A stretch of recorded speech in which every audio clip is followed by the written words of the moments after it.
Physics में हम लोग एमडी कैट और ई कैट के हवाले से एमसीक्यूज जो कि इम्पॉर्टेंट, बहुत ही इम्पॉर्टेंट है, अब हम लोग उसकी भी प्रैक्टिस करना चाह रहे हैं। तो now we will start new chapter number 14, magnetism and electromagnetism.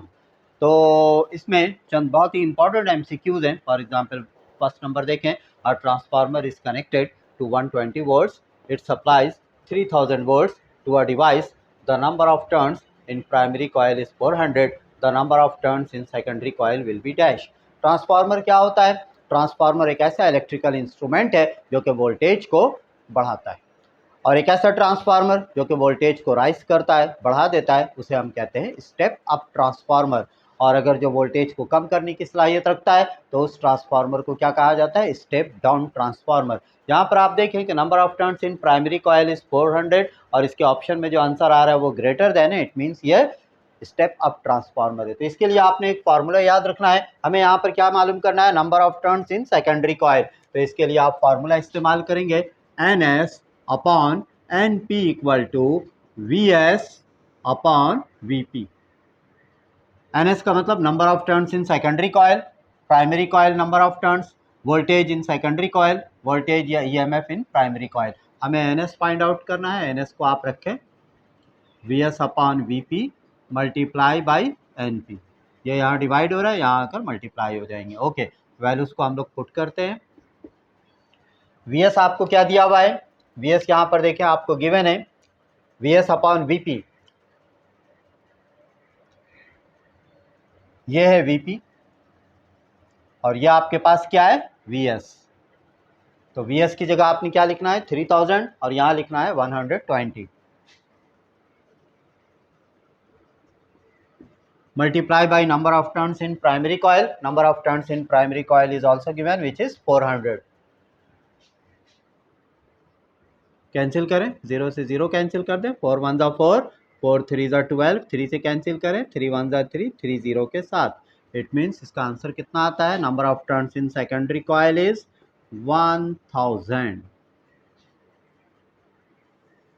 ये इसका आंसर 1000। ओके, नेक्स्ट देखें second MCQs. In a coil 10 ampere current falls to 0 in 0.5 second, average EMF of 400 volts is induced, self inductance of the coil is dash henry. आपको यहाँ पर self inductance मालूम करना है।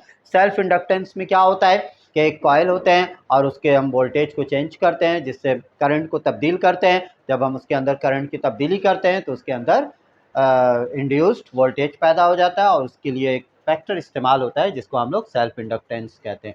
Self inductance को L कहा जाता है। तो इसके लिए आपने एक फार्मूला इस्तेमाल करना है बेटा, epsilon is equal to L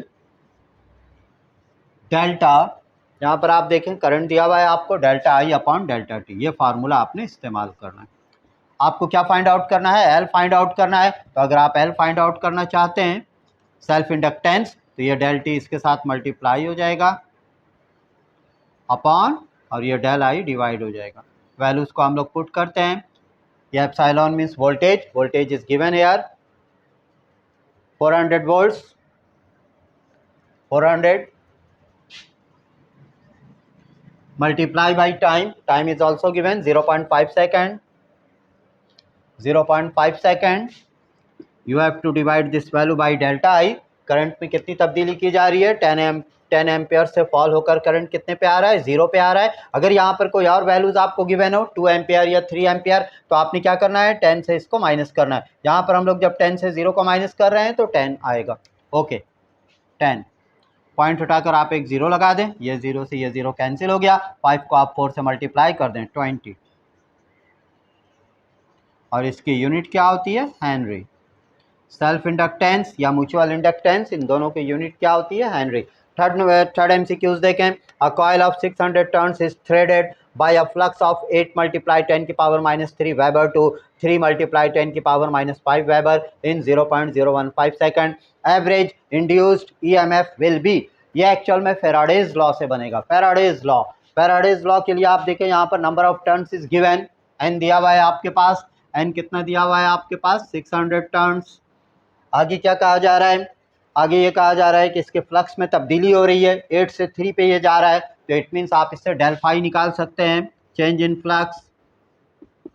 8 multiply 10 की पावर -3 ग्रेटर वैल्यू में से स्मॉलर, 8 मल्टीप्लाई 10 की पावर -5 टू 3 मल्टीप्लाई 10 की पावर -5 हो रहा है। 8 मल्टीप्लाई 10 की पावर -5 माइनस कर दें इसको, आप दोनों को आप सब्ट्रैक्ट करें।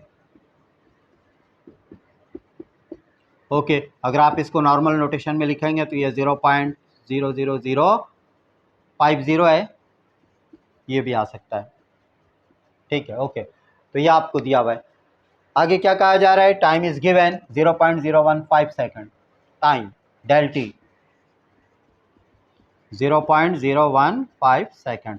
आपको मालूम क्या करना है, यहाँ पर इंड्यूस्ड ईएमएफ विल बी, आपको इंड्यूस्ड ईएमएफ मालूम करना है। तो इसके लिए आप फैराडे लॉ अप्लाई करेंगे। फैराडे लॉ हमारे पास क्या होता है, epsilon is equal to minus N delta phi upon delta T. Values को मैं पुट कर रहा हूँ, minus N number of turn 600 रख दें आप, मल्टीप्लाई बाई डेल फाई की जगह आप रख दें 0.00005 और यहाँ पर आप 0.015 रखते हैं।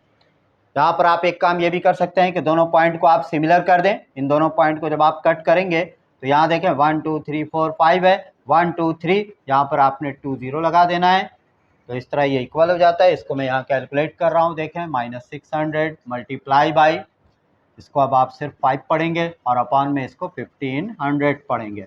ये 2 0 से आप 2 0 को कैंसिल कर दें, 5 1 ज़ा 5, 5 3 ज़ा 15, 3 1 ज़ा 3, 3 2 ज़ा 6, तो इस तरह आपके पास -2 वोल्ट्स आ जाते हैं, -2 वोल्ट्स। तो इस तरह ये कंप्लीट हो जाता है और ये तमाम इम्पॉर्टेंट MCQs है जो कि आपके chapter number 14 magnetism and electromagnetism से रिलेटेड है। Okay, thank you.